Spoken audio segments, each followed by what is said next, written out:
accept little difference between. So Buddha said, because if any bhikkhu or bhikkhuni has not abandoned 5 kinds of mental barrenness and eradicated 5 bondages of the mind, then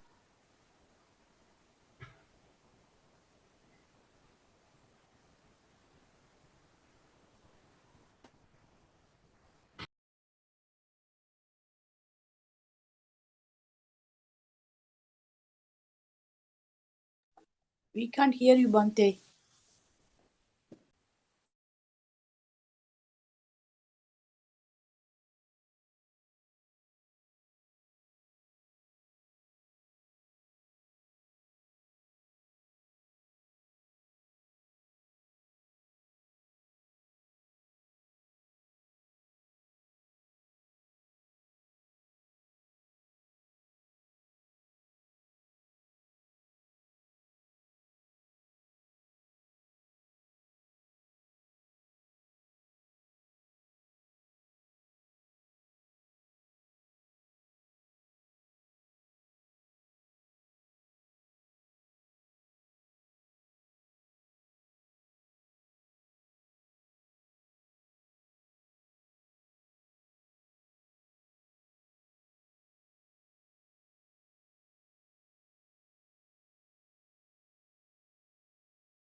okay, can we hear?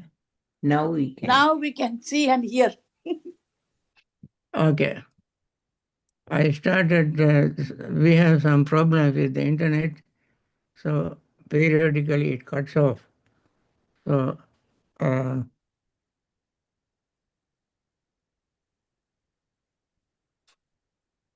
you can see this happening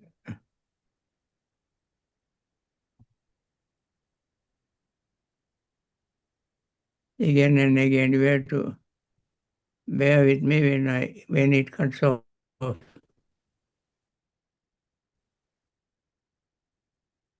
My problem is the problem with the internet. Okay, if 5 barrenness, 5 kinds of mental barrenness and 5 bondages of the mind,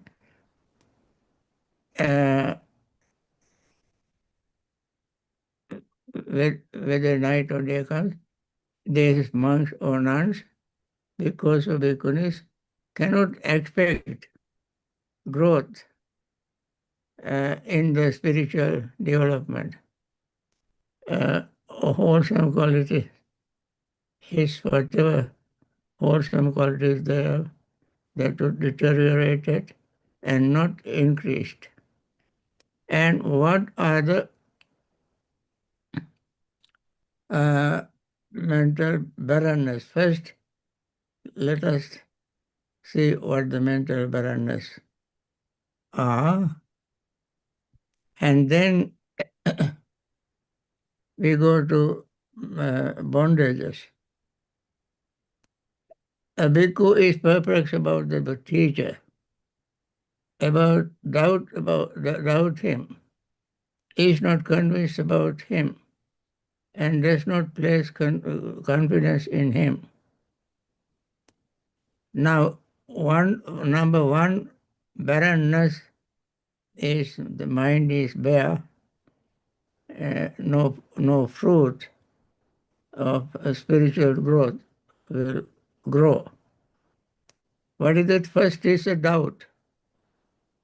The doubt about the Buddha, doubt about his achievement, his enlightenment, his qualities, his and so forth. He is not convinced about him.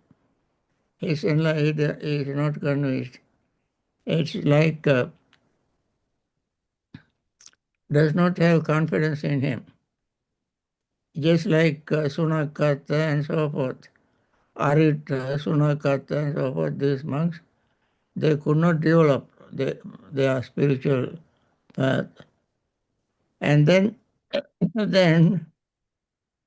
uh, since his mind does not incline to order, that is, his mind is not inclined to enthusiasm and practice effort, four kinds of effort, perseverance, determination, and striving. He does not do all this because no confidence in the Buddha, in his attainment. So why should I? They might think, why should I waste my time? I don't have any confidence in this teacher. Then again, secondly, he has the same uh, doubt about the Dhamma. Doubt about the Dhamma, that means he teaches, I don't know whether this Dhamma can lead me to liberation from suffering. I don't doubt, I doubt about the four noble truths, noble eightfold path, dependent origination, karma, rebirth, all these things. I don't know. This Buddha has fabricated all these things in his mind. And similarly, perplexed about the Sangha. Sangha, who very sincerely follow the Buddha's teaching about the Dhamma and attain liberation, so this particular monk Onan will doubt about their attainment because his mind is so confused. And also about his the training, the rules, principles, like morality. Don't have any confidence in the morality. They don't whatever they wanted to do. And also they don't, those who are practicing, living in honest monastic life, they think, what are these, what are these monks and nuns are doing? They just waste their time. So they will be irritated, displeased with them. And in addition, they become very aggressive towards them. And they are not friendly. They have ill disposition towards them. When a bhikkhu is irritated by his fellow monks, displeased with them, and aggressive towards them, ill disposed towards them, his mind does not incline to practice and to arouse his enthusiasm, momentum. It does not make any effort and perseverance and striving. And therefore his growth is not expected. This is the fifth of mental barrenness, that he has not abandoned. So without abandoning these things, you cannot expect any wholesome growth in that person in the day time or at night. Then these are the barrenness. Then there are 5 bondages of the mind that he has not eradicated. What are the bondages? Sensual pleasures. Uh, Sensual pleasures. Seeing, hearing, smelling, tasting, touching, and all these senses are not restrained and enjoy sensual pleasure, not devoid of desire, affection, thirst, passion, and craving for them. They want to enjoy, please their eyes, please their ears, nose, tongue, body, and attached to them. They have this thirst, this uh, tanha, craving, passion. All this they increase and they don't restrain them. That is number one of the bondages. So sensual pleasures is a bondage that binds oneself to samsaric existence. That means he is bound to have suffering. Therefore, his mind does not incline to order, efforts, perseverance, and striving. And when he does not have all this, then uh, his growth is impossible. And Buddha called this is the first bondage of the mind that he has not eradicated. Now, if one wants to attain liberation, these things they must abandon. Then again, he is not devoid of lust for the body, uh, lust for one's own body, lust for others' body. And when others' body is young, attractive, and good appearance and so forth, lust arises in the mind.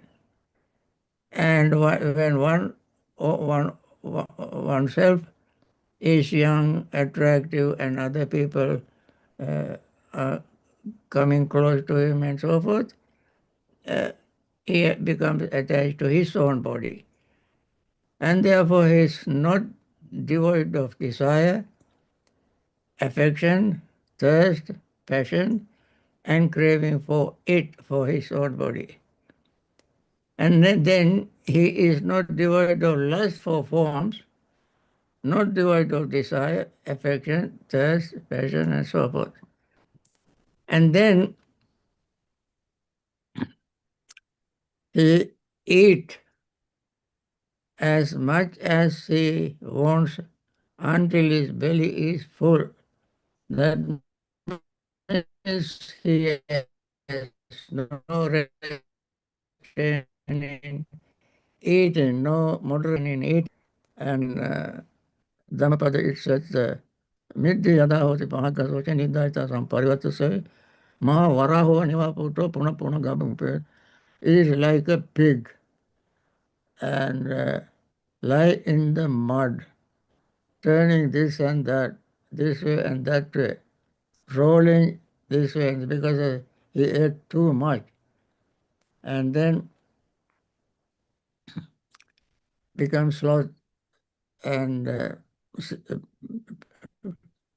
torpor and uh, please, pleasure,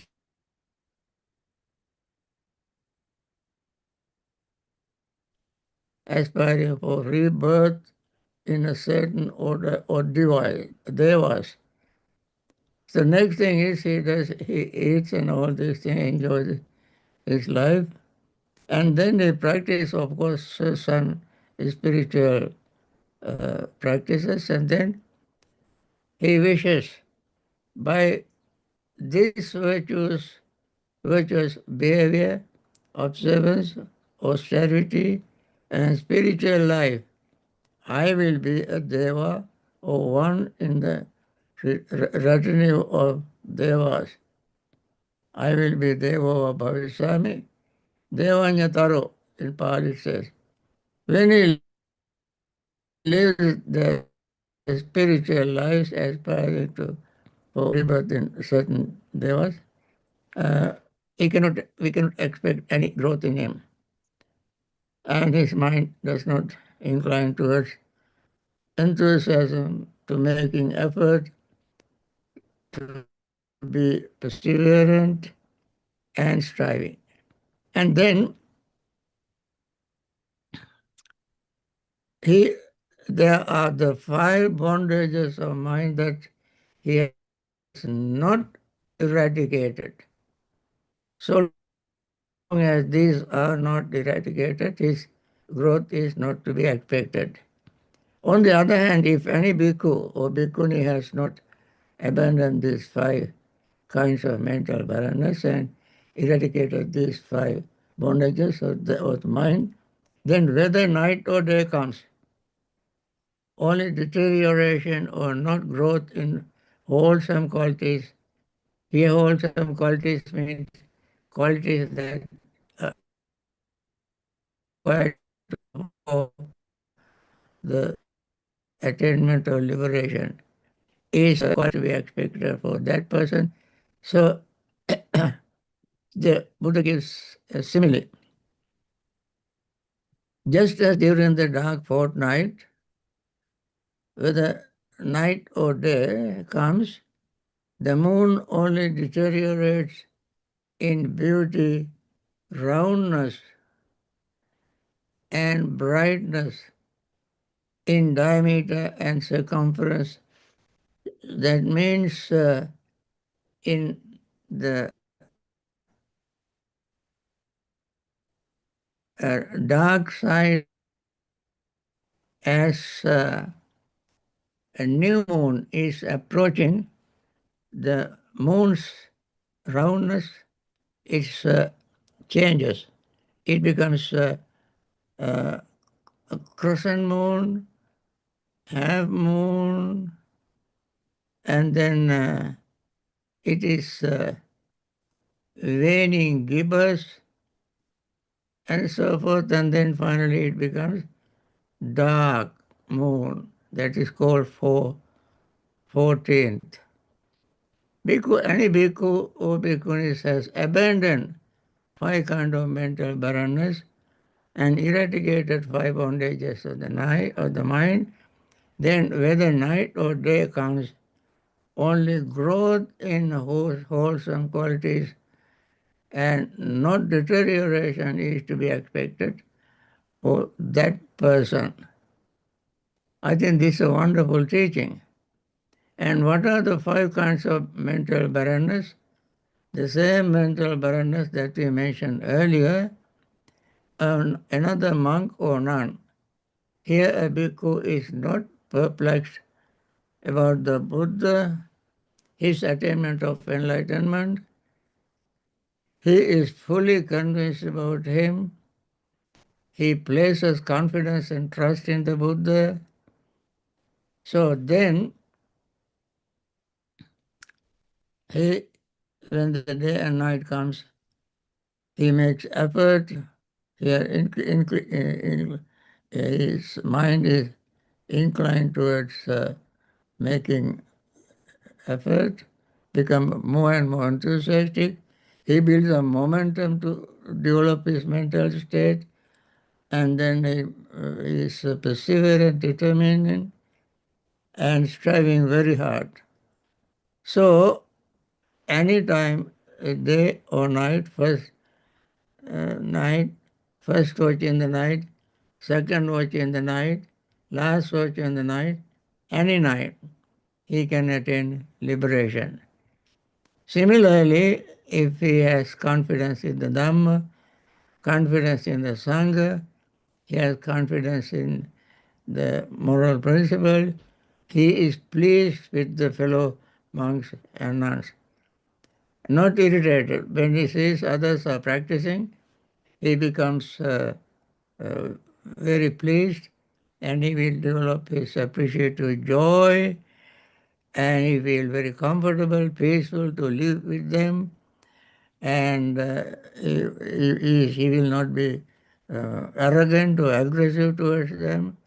He rather will be gentle and kind, and he practices metta towards them, and all this will help him to develop his mental state. In the first watch at night, second watch at night, and third watch at night, and so on.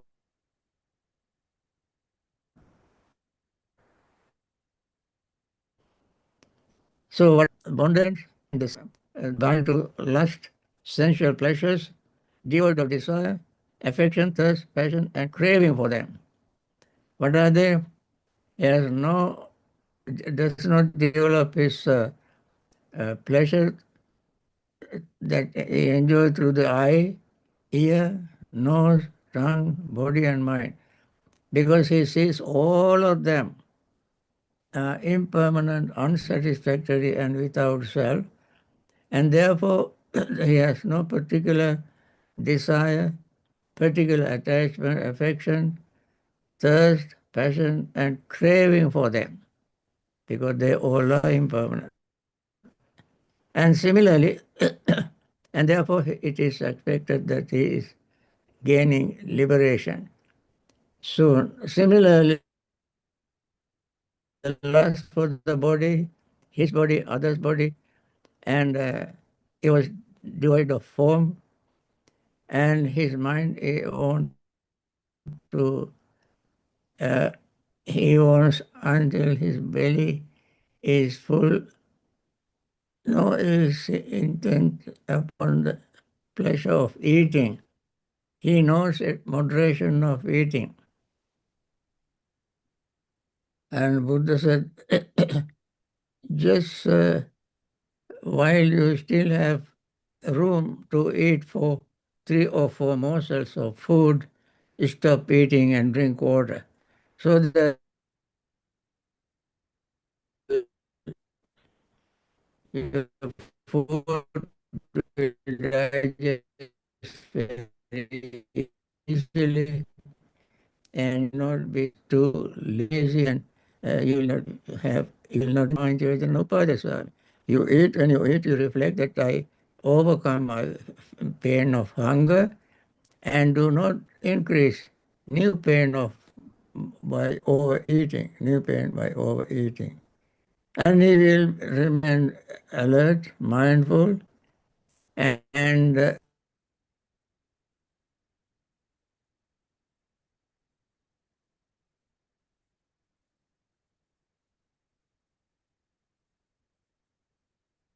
imagine to be born in a higher level of existence. So we have some problem with this again. Anyway, and then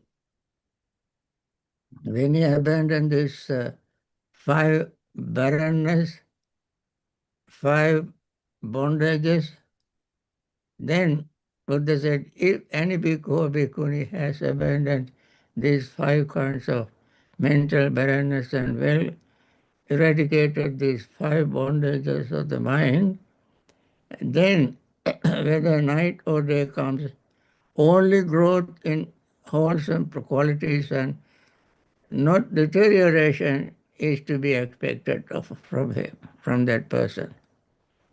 So, just as, see, the Buddha gives very beautiful simile here.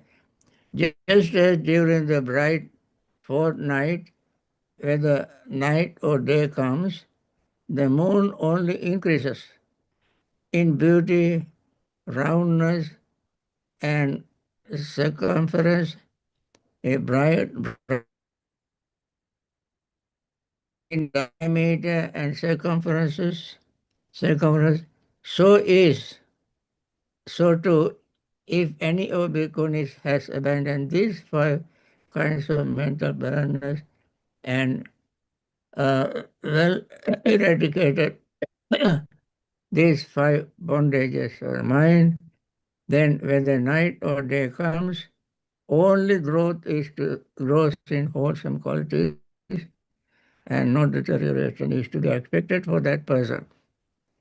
Now, you all know when the moon is waxing from new moon to full moon, you see, you will see the uh, crescent moon, and then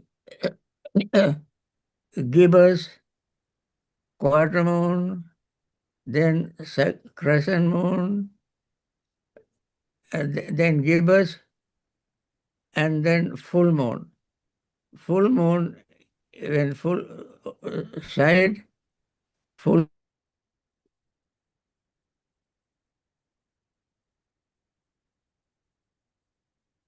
darkness slowly fades away. Now no more darkness. The moon is full, round. Its diameter, its circumference, uh, its appearance is very clear to anybody. Similarly, when these darknesses of barrenness and bondages are slowly fade away, this is to be expected. This happened uh,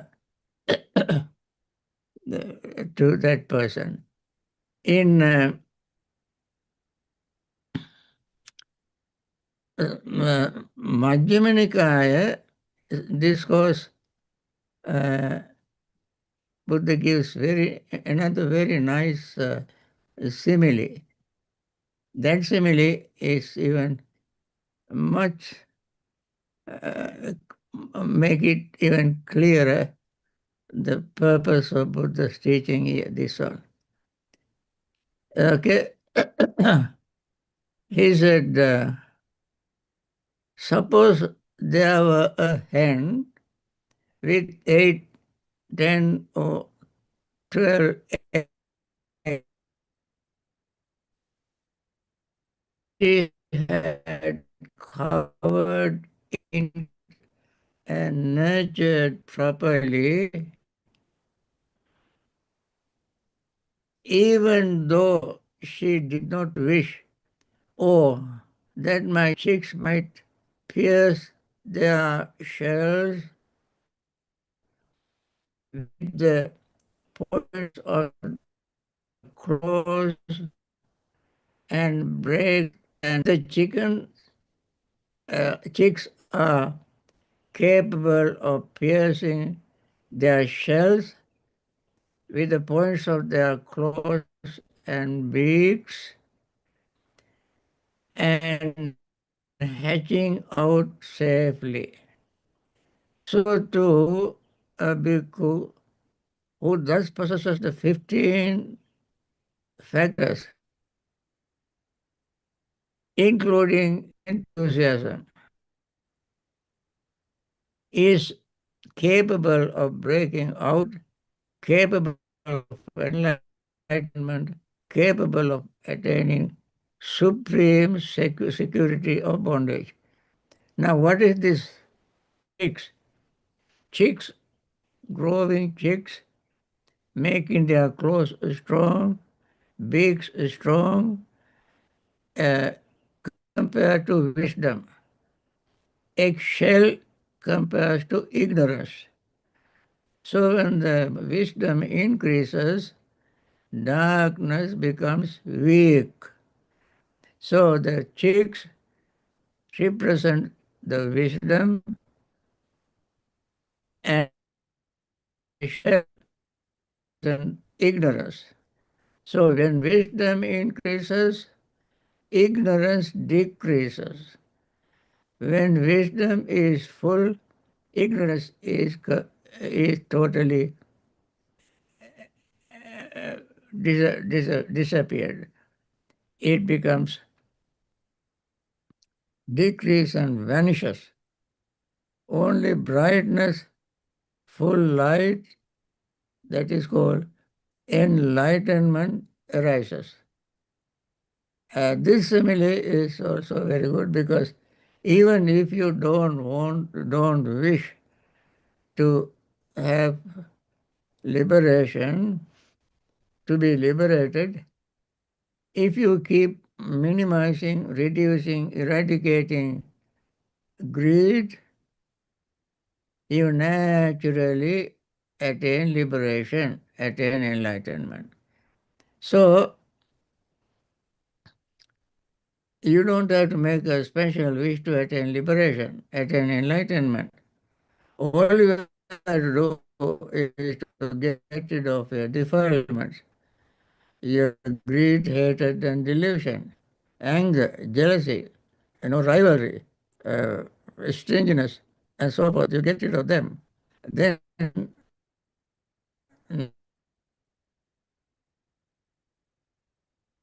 Nibbana, the mind will be totally liberated. So, in order to liberate yourself, all you have to do, therefore, is to get rid of your defilements.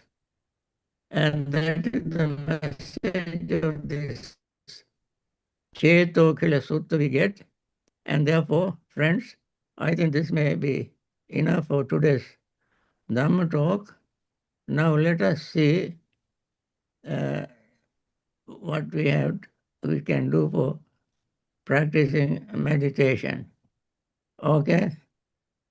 Uh, see if we can find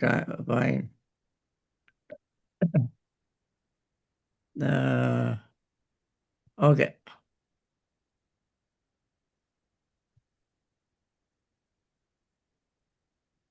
Okay.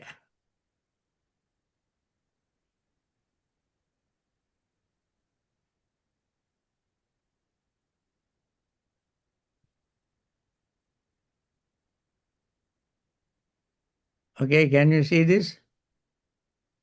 Yes, Bhante. Yes, Bhante. Yes, Bhante. Okay, then let us meditate. We have about 25 minutes. May all beings be happy and secure. May all beings have happy minds.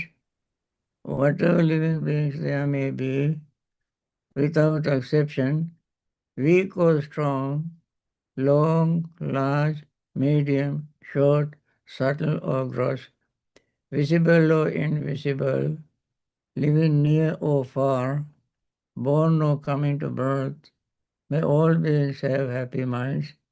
Let no one deceive another, nor despise anyone anywhere, neither from anger nor ill will should anyone wish harm to another.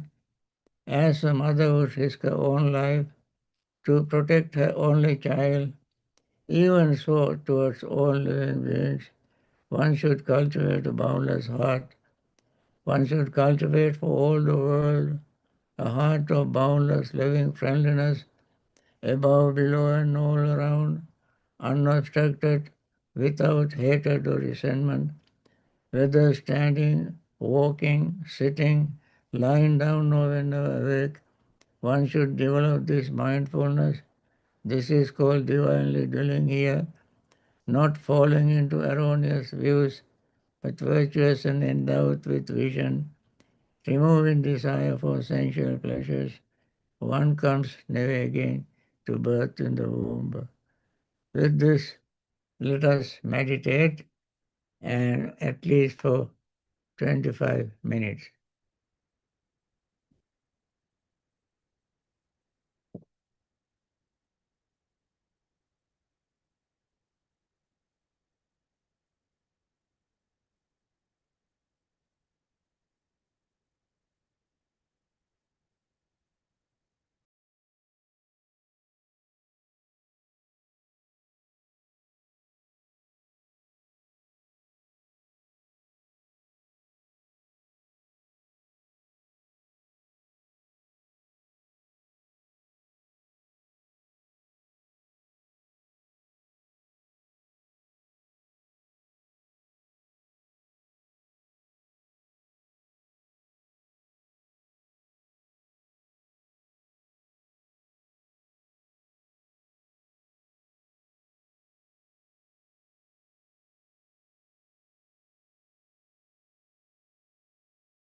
By means of these meritorious deeds, may I never join with the foolish. May I join always with the wise until the time and attain Nibbana. May the suffering be free from suffering. May the fear struck be free from fear. May the grieving be free from grief. So too may all beings be.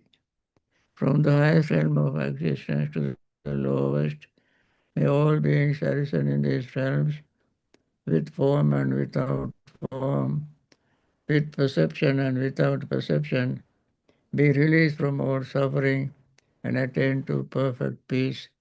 Excellent, excellent, excellent. Now, friends, this is the end of today's session, and I want to make my special wish.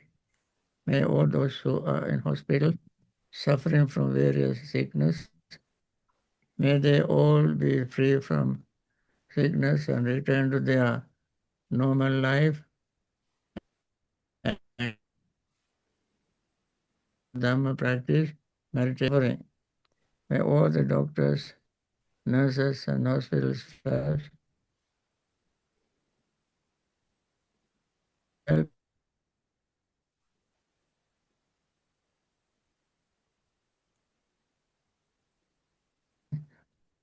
May all those who have lost their loved ones may still be grieving. May they be free from grief and practice Dhamma, understand the nature of life, and liberate themselves from samsaric suffering. May all those who are in various trouble spots, war zones, discrimination, poverty stricken, may they also understand the nature of Dhamma, practice meditation, and liberate themselves from samsaric suffering. May all those who are in the northern direction, northeastern direction, eastern direction, southeastern direction, southern direction, southwestern direction, western direction, northwestern direction, may they all find time, up and down, all of them, be well, happy and peaceful, and attain liberation from samsaric suffering. So friends, today we had some Bhante. Sadhu, sadhu, problems, sadhu. Thank you, Bhante. Sadhu, sadhu, sadhu. Sadhu, sadhu, internet sadhu. problems, so there Thank was you for Sadhu, continuing sadhu, to teach sadhu. us, Bhante. Sadhu, sadhu. difficulties, and see you tomorrow with your questions. Okay? Thank you, Sadhu, Bhante. sadhu, Bhante. sadhu. Everyone,